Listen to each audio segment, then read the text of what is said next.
इसकी electric field होगी इतनी, और ये क्यू नॉट वाले की इलेक्ट्रिक फील्ड होगी। हाँ। अब इलेक्ट्रिक फील्ड जब इंटरैक्ट करती हैं, हाँ। तभी तुम्हारा एक फोर्स लगता है, और जिसकी इलेक्ट्रिक फील्ड की इंटेंसिटी, जिसे स्ट्रेंथ कहते हैं, ज़्यादा होगी, वो ज़्यादा दूसरे वाले पर डोमिनेट करके उस पर ज़्यादा फोर्स लगा के दूर करेगा। मतलब एक वन ऑफ द एक्सप्लेनेशन है ये इसको प्रूफ करने के लिए कि जब पॉजिटिव होता है तो फोर्स इसको ऑपोजिट डायरेक्शन लगेगा।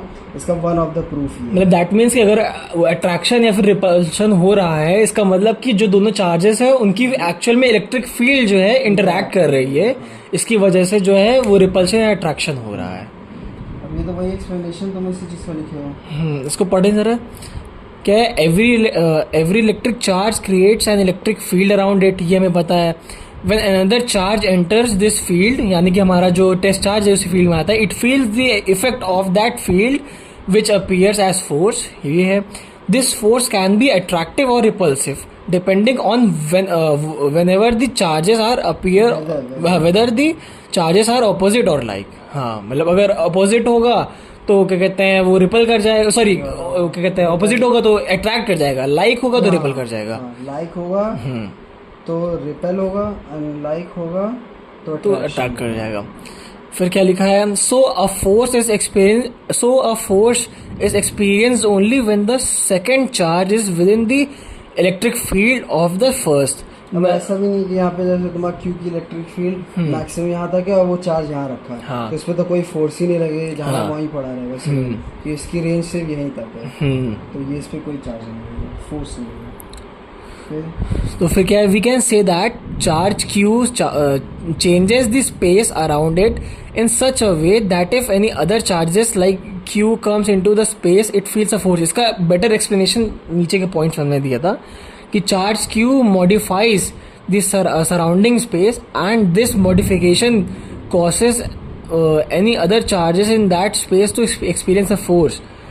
तो फिर क्या लिखा है, this influence in space is called the electric field of charges. शायद मेरे ख्याल से नेक्स्ट पेज पे ज़्यादा अच्छे से हमने लिखा होगा इसके बारे में। तो बस समझने के लिए, तो तुम समझ गए। इलेक्ट्रिक फील्ड का मतलब ही ये होता है कि अपने चार्ज के अराउंड सर में उसने एक ऐसी फील्ड बनाई है जिसमें दूसरा कोई चार्ज आएगा तो उस पर फोर्स एक्सपीरियंस करेगा। तो वो जो चीज़ है ये जिस एक्सपीरियंस करा रहा है वो इलेक्ट्रिक फील्ड होती है। हाँ, और इलेक्ट्रिक फील्ड ये केस है कि सोर्स चार्ज हमेशा जो है इलेक्ट्रिक फील्ड जो है क्रिएट करेगा, एंड टेस्ट चार्ज हमेशा जो है वो एक्सपीरियंस करेगा वो इलेक्ट्रिक फील्ड। ये भी अपनी बनाता है। हाँ, इसकी भी इलेक्ट्रिक फील्ड होती है, बहुत कमजोर होती है। हाँ।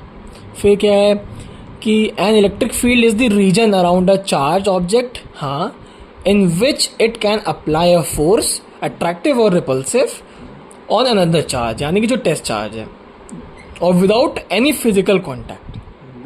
वही। हाँ। फिर है, if a test charge does not feel any force at a point it means the electric field at that point is zero. जाहिर सी बात है, अगर वो टेस्ट चार्ज हमारा उस पर्टिकुलर रेंज के अंदर है ही नहीं सोर्स चार्ज के इलेक्ट्रिक फील्ड के उसमें, तो वो तो कोई फोर्स एक्सपीरियंस नहीं करेगा। तो अगर देखो यहाँ पर अगर एक्सपीरियंस नहीं कर रहा है टेस्ट चार्ज, यानी कि हमारी इलेक्ट्रिक फील्ड जो है यहाँ पर फोर्स जो है वो जीरो है। इलेक्ट्रिक फील्ड मैक्सिमम यहाँ पे मान लो ये ई मैक्स हो गया, अब इसके आगे इलेक्ट्रिक फील्ड जीरो हो गई है। तो एक्चुअल में अगर देखा जाए तो जीरो हो भी नहीं रही होगी मेरे ख्याल से, वो इन्फिनिटी तक जा रही होगी, बट उसकी intensity come, it is nearly zero. हाँ, इक्वल टू जीरो नहीं कहना सही है, नियरली जीरो सही है। मतलब नियरली का ये साइन होता है, ये नहीं। हाँ, समझ गए, वो ऐसा कर्व होता है। फिर क्या कह रहा है कि the concept of the electric field was first introduce by Michael Faraday. ये कुछ और में भी कुछ इनकी हेल्प हुई थी शायद से, मेरे ख्याल से कहीं तो हम सुने इनका नाम, और माइकल फैराडे केमिस्ट्री में हमने सुना है कहीं। हाँ, सोर्स चार्ज तुम्हें पता है। हाँ, ये वाला बड़ा source charge, the charges that creates the electric field, वही चीज, and test charge the small charge which experience the effect of electric field by same charge. Important point क्या दिया है ये, the source charge creates the electric field, it can be a single charge, a group of discrete charge, a continuous distribution of charges. ये थोड़ा सा हमको देखना पड़ेगा। तीसरा पॉइंट है, ये भी आगे आएगा, अभी तुम पढ़ोगे। अच्छा, कंटिन्यूअस सिस्टम्स आएंगे। हाँ, तो ये क्या कह रहा है, a source charge creates the electric field, it can be a single charge. मतलब सोर्स चार्ज मतलब जैसे अभी तक ये सिंगल दिखा हमें, एंड फिर अ group of group of charges को तुम एक ऐसे सरफेस शेल मान सकते हो।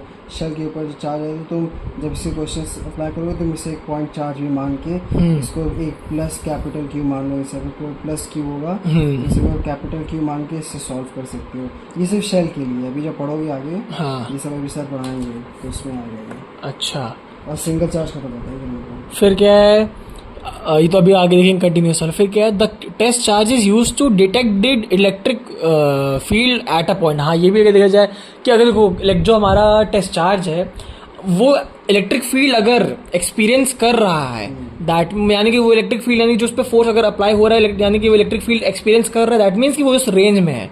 एंड अगर वो एक्सपीरियंस ही नहीं कर रहा, दैट मीन्स वो इलेक्ट्रिक फील्ड में ही नहीं है, रेंज से बाहर है। तो ये हमारा टेस्ट चार्ज ये भी एक तरह से बताता है कि वो जो है डिटेक्ट करता है हमारे इलेक्ट्रिक फील्ड के बारे में, वो है कि नहीं है, कहाँ तक है, हाँ कहाँ तक उसकी इंटेंसिटी ज़्यादा या कम है एक्चुअल में।